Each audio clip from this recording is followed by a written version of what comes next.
Qaynanam mani kundoshim, ikkinchi qizim. Vyupiska bo'lib uyga chiqdik. Xonamga kirsam, kravatim yo'q. 2 kishilik kravatni olib tashlab, 1 kishilik kravat qo'yib qo'yibdilar.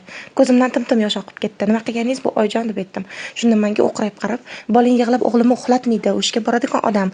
Bugundan boshlab alohida yotasizlar" deb chiqib ketdilar. Har kuni o'g'illarni xonalariga olib kirib ketish uchun bahona bor edi. "Qo'rqaman, men bilan yot, mazam bo'lmayapti, mazam bo'lmasa qarab chiqasan" deb olib kirib ketaverardilar. Shu erman meni yonimga kirmay qo'ydi. Qaynanam bundan xursand edilar. Erim kelishdan oldin uyingga kirib ket deb meni har xil haqoratli so'zlar bilan sansirab kirgizib yuborardilar. Erim o'zlari kuzolardilar. Bunga 2 yil chidadim. Oxiri erimga telefon qildim. "Biza ketyapmiz. Onangiz bilan baxtli yashang. Sizga xotin kerak emas ekan, xotin onangizli ekan" deb aytdim. Buni qaynanam eshitib, "Hartagur ketaman deding. O'zing oyog'ing bilan kelding, o'zing oyog'ing bilan ket. O'g'lim bilan meni tinch qo'y. O'g'limga o'zim ham yaxshi qarayman" deb chiqazib yubordilar. Xudoga shukr ajrashdim. Hozirda o'g'lim 10 yoshda. 10 yil ichida na buvisi na adasi ko'rgani keldi. Eshitishim bo'yicha erim hali ham uylanmabdi. O'zim ham xudo xohlasa 10 yildan keyin qaynona bo'laman. Lekin 2 yosh ajratvoradigan harakatlar qilmayman.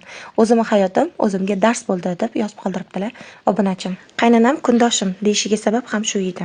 Chunki o'g'lini o'zidan boshqa hech kimga bergisi kelmasdi.